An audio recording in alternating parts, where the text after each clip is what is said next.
E5 TV news కి స్వాగతం. ముందుగా హెడ్లైన్స్. అయోధ్యలో రియల్ బూమ్, వేల సంఖ్యలో కొత్త ఉద్యోగాలు, దూసుకెళ్తున్న స్టాక్స్.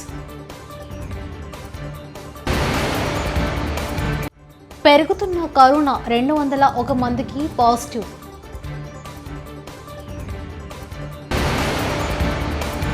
కుతుబ్షాహీ సమాధుల వద్ద 13 దేశాల ప్రతినిధులకు సీఎం వెందు.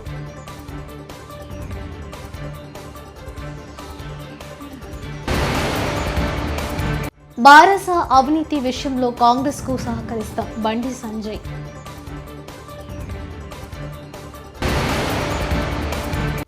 నందమూరి నారా కుటుంబాలను విమర్శించే స్థాయి కేశినేని నానికి లేదు, కేశినేని చిన్ని. ఇక బాలరాముడి ప్రాణ ప్రతిష్టకు అయోధ్య నగరం ముస్తాబవుతోంది. జనవరి 22న ప్రధాని మోదీ సమక్షంలో ఈ కార్యక్రమం జరగనుంది.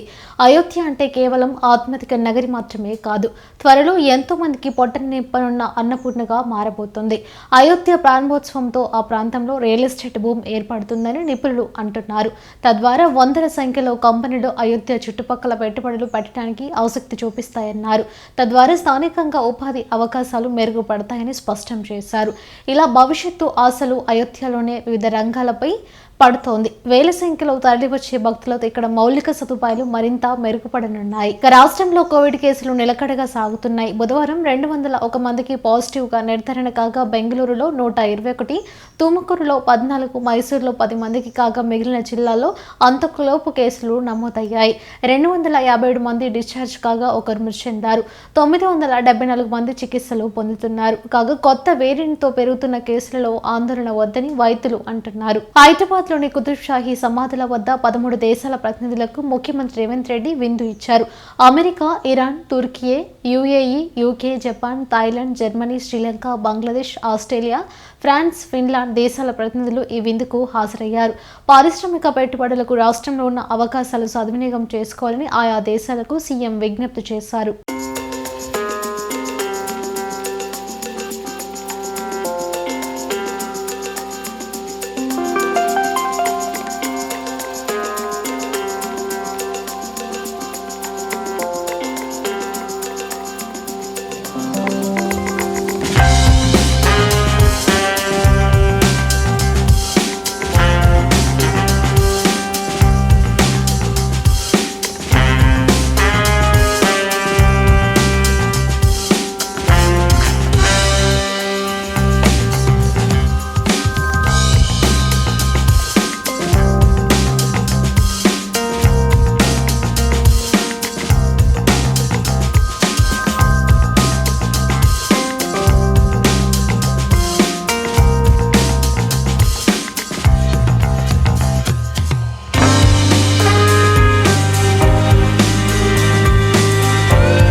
కాళేశ్వరం ప్రాజెక్టుపై సిబిఐ విచారణ ఎందుకు కోరడం లేదని భాజపా జాతీయ ప్రధాన కార్యదర్శి బండి సంజయ్ ప్రశ్నించారు. కేవలం మేడిగడ్డపైనే జ్యుడిషియల్ విచారణ అంటున్నారని తెలిపారు. రాష్ట్ర ప్రభుత్వం కోరితే సిబిఐ విచారణ జరిపించేందుకు కేంద్ర ప్రభుత్వం సిద్ధంగా ఉందని స్పష్టం చేశారు. కాంగ్రెస్ తీరు బారస నేతల అవినీతిని కప్పిపుచ్చేలా ఉంటుందని ఆరోపించారు. కాళేశ్వరం ప్రాజెక్టు మీద సిబిఐ విచారణకు మీరు సిద్ధమా? ఫస్ట్ దాని మీద స్పష్టం చేయాలి. అది ఒకటి. కేసీఆర్ బీనామీతో సిబిఐ విచారణ మేము కడతాం. ఇప్పుడు గతంలో కాంగ్రెస్ పార్టీ ఏం చేసింది? సిబిఐ విచారణ జరపాలని చెప్పి లేఖలు రాసింది. అప్పుడు భయపడ్డటువంటి బీఆర్ఎస్ పార్టీ ప్రభుత్వం సిబిఐ వ్యతిరేకంగా ఏ విధంగా తీర్మానం చేసిందో ఏ విధంగా చేసిందో తెలుసుకోవాలి. మరి కాంగ్రెస్ పార్టీ ప్రభుత్వం ఇలా రాష్ట్రంలో ఉంది కాబట్టి సిబిఐ విచారణ కోరడం తప్పేందు వరకు ఇవ్వాలనినా చీఫ్ జస్టిస్ లేఖ రాశారు. మేడిగడ్డ బ్యారేజ్ మీద మాత్రమే విచారణ జరపాలని చెప్పి. మరి పూర్తి కాళేశ్వరం ప్రాజెక్టు మీద విచారణకు కాంగ్రెస్ పార్టీ ఎందుకు చీఫ్ జస్టిస్ లేఖ రాయలేకపోయింది? ఇంకా మేడిగడ్డ బ్యారేజ్ మీద ఎందుకు రాస్తున్నది వల్ల? మరి ద్వంద్వ విధానాలు ప్రజలు సహించరు. మరి బీఆర్ఎస్ పార్టీ అవినీతి మీద కాంగ్రెస్ పార్టీ కొట్లాడితే మేము కూడా పక్కా కలిసి వస్తాం. బీఆర్ఎస్ పార్టీ అవినీతిని సహించలేకనే, ఆ కుటుంబ పాలన అరాచకాన్ని సహించలేకనే మీకు అధికారం ఇచ్చారు. మీరు కూడా అదే అహంకారంతో, అదే ధోరణితో మీరు ముందు పోతే ప్రజలు చీత్కరించుకుంటారు. ఇలా అవినీతి విషయం, బీఆర్ఎస్ పార్టీ అవినీతి విషయంలో, విచారణ విషయంలో మీకు సహకరించడానికి భారతీయ జనతా పార్టీ సిద్ధంగా ఉంది. కేంద్ర ప్రభుత్వం అవినీతికి వ్యతిరేకంగా విచారణ చెప్పడానికి మేము సిద్ధంగా ఉన్నాం. కానీ మేము కలిసి బీఆర్ఎస్ పార్టీ అవినీతి. నందమూరి నారా కుటుంబాలను విమర్శించే స్థాయి ఎంపీ కేశినేని నానికి లేదని ఆయన సోదరుడు కేశినేని శివనాథ్ అన్నారు. తమ కుటుంబంలో ఎప్పటికి నుంచో కలహాలు ఉన్నాయి, వాటితో తెదేపా అధినేత చంద్రబాబుకు సంబంధం లేదని స్పష్టం చేశారు. బుధవారం సీఎం జగన్ ను కలిసిన అనంతరం కేశినేని నాని విమర్శలు చేసిన నేపథ్యంలో చిన్ని స్పందించారు. ఈ కుటుంబ విషయాలు, పార్టీ విషయాలు కలపకూడదని ఏ రోజు మీ ముందు మాట్లాడలేదు. నిజంగా మా కుటుంబంలో సమస్యలు ఎప్పటి నుంచో ఉన్నాయి. అసలు చిచ్చు పెట్టింది ఎవరా అనేది మీ అందరికీ తెలుసు. నా భార్య మీద ఒక స్టిక్కర్ గురించి ఒక దొంగ కేసు పెట్టింది మీరు. అంతేకాకుండా నా కుమారుడిని కూడా గ్రీన్ కార్డు రానివ్వనని చెడగొడతానని పలు బంధుమిత్రుల దగ్గర వ్యాఖ్యానించింది మీరు. అంతేకాకుండా కుటుంబంలో అందరినీ రకరకాలుగా వ్యాఖ్యానించారు. కానీ ఏ రోజు కుటుంబంలో ఉన్న బాధ్యతలను ప్రజల ముందు తీసుకురాకూడదనే బాధ్యతతో నేను ఇంతవరకు వచ్చాను. ఇవాళ చంద్రబాబు నాయుడు గారు మేము మా కుటుంబ సభ్యులు అందరూ తరపున మేము సారీ చెప్తున్నాం. ఎందుకంటే నిజంగా మా ఇబ్బందులని తీసుకొచ్చి మీరు పెట్టారని ఆయన వ్యాఖ్యానించడం చాలా దురదృష్టకరం. అంతేకాకుండా ఆయన ఒక విషయం చెప్పారు, నారా లోకేష్ గారి స్థాయి ఏంటని. ఒక్కడి గుర్తుంచుకో నాని గారు, ఆయన ఒక మాజీ ముఖ్యమంత్రి మనవడు, ఒక ముఖ్యమంత్రి తనయుడు. అంతేకాకుండా ఆయన యువగళం పాదయాత్ర మొదలైతే లక్షలాది మంది తెలుగుదేశం అభిమానులు, కార్యకర్తలు, ప్రజలు ఆయన వెన్నంటి నడిచి ఆయన యొక్క నాయకత్వ పటిమేంటో తెలిపారు. మన కుటుంబం స్థాయి ఆ కుటుంబాలని విమర్శించే స్థాయి కాదు, మనం ఆయన్ని విమర్శించే స్థాయిలో మనం లేవు. మన స్థాయి నిర్ణయించాల్సింది ప్రజలు, పార్టీ కార్యకర్తలు. అంతేగాని మనం ఎప్పటికప్పుడు డబ్బా కొట్టుకోకూడదు. మీరే చెప్పారు చాలాసార్లు, జగన్ ఒక అవినీతిపరుడు, అమరావతిని 3 రాజధానులని అమరావతిని చెడగొడుతున్నారు, ఇట్లా రకరకాల వ్యాఖ్యలు చేసిన మీరే ఇవాళ వచ్చి అమరావతిని ఇక్కడ వేస్ట్ 3 రాజధానులే ముద్దని నీవు జగన్ని కౌగులించుకుంటే ఇంతకన్నా దౌర్భాగ్యం ఇంతకన్నా లేదని నేను అందరికీ సర్వనేయంగా చెబుతూ, ఇటువంటి మా కుటుంబంలో జరిగిన విషయాలన్నీ అవి మా వ్యక్తిగతం, పార్టీకి ఎటువంటి సంబంధం లేదు. పార్టీ రాకముందు నుంచి ఈ విషయాలు జరుగుతూనే ఉన్నాయి. నేను ఏదో సేవా కార్యక్రమాలు చేద్దాం, కరోనా తర్వాత రాష్ట్రం ఇబ్బందుల్లో ఉంది, ప్రజలు ఇబ్బందుల్లో ఉన్నారు, చంద్రబాబు నాయుడు గారు ముఖ్యమంత్రిగా కూడా లేరు, విపత్కర సమయాల్లో ఎంతో కొంత నేను సంపాదించిన దాంట్లో ఎంతో కొంత ప్రజల సేవా కార్యక్రమంలో నిమగ్నమై వచ్చానని చెప్తున్నా. ఏ రోజు నేను ఎంపీ కింద ఉంచుంటానని అనలేదు, ఏ రోజు మీతో గొడవ ఉందని అనలేదు.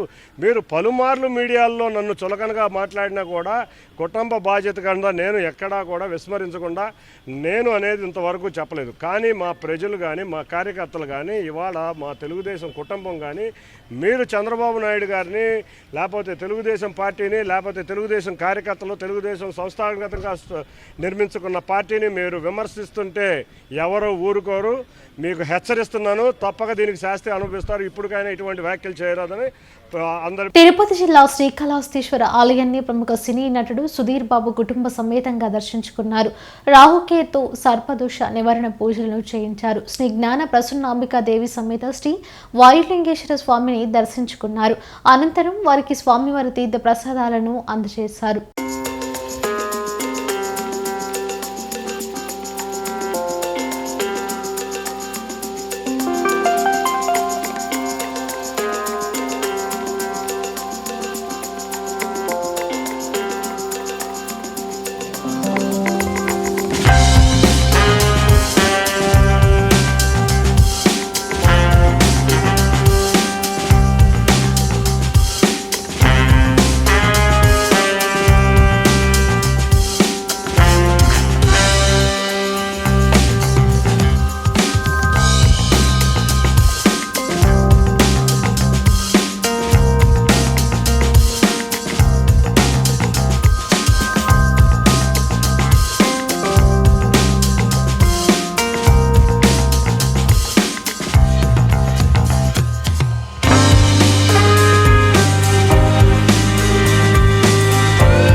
చంద్రగిరి నియోజకవర్గంలో 1,00,000 దంక ఓట్లు ఉన్నాయని చంద్రబాబు ఆరోపించడం సరికాదు.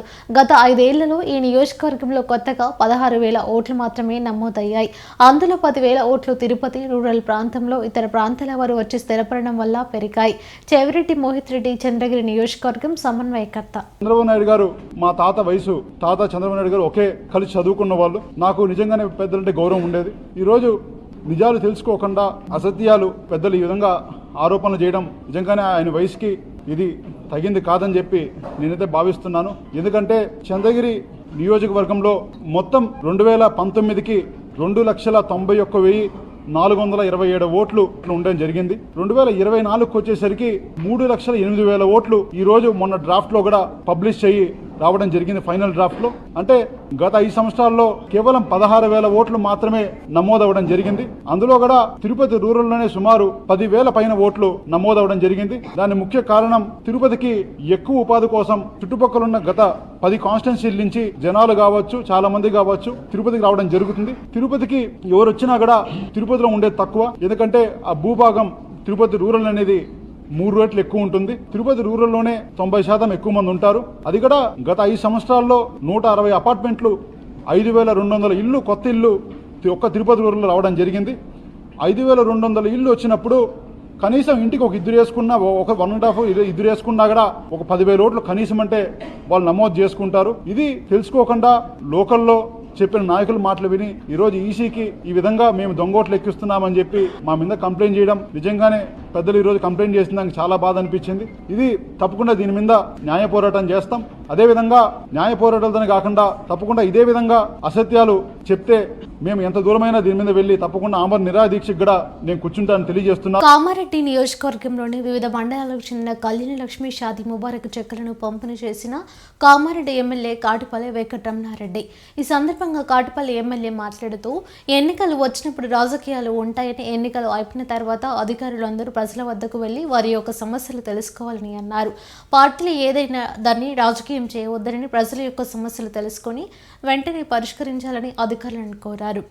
కృష్ణవేణి, అక్కాపుల సునీత, పురం లక్ష్మి, కృష్ణాబాయ్,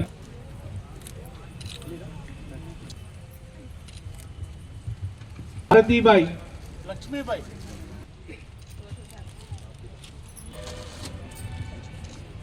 కళావతి, మోతెలత, గుగ్లోత్ సోని,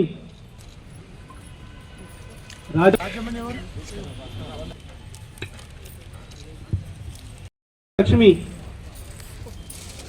జనగామ జ్యోతి,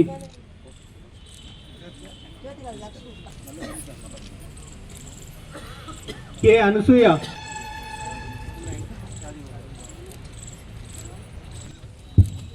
ముంతాజ్,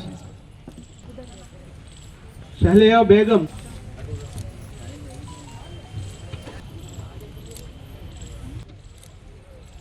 రేష్మా బేగం,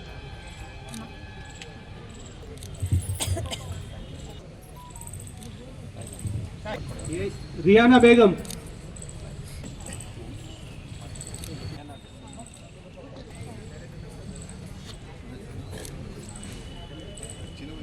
ఆబేదా,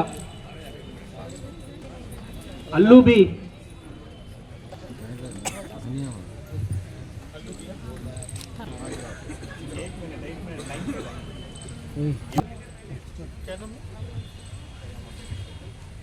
దానా అండ్ అబ్దుల్ రబీ,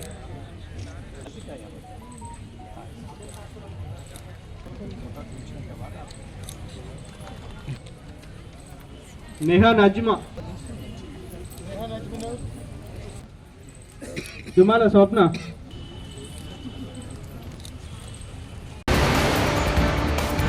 అయోధ్యలో రియల్ బూమ్, వేల సంఖ్యలో కొత్త ఉద్యోగాలు, దూసుకెళ్తున్న స్టాక్స్. పెరుగుతున్న కరోనా, 201 మందికి పాజిటివ్.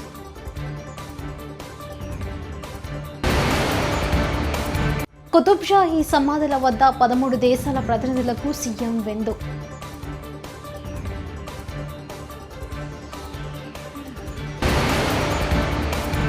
బారస అవినీతి విషయంలో కాంగ్రెస్కు సహకరిస్తాం బండి సంజయ్.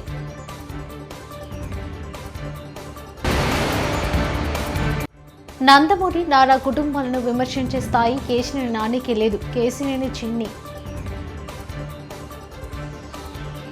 ఇవి బులెటిన్ విశేషాలు. చూస్తూనే ఉండండి E5 టీవీ న్యూస్.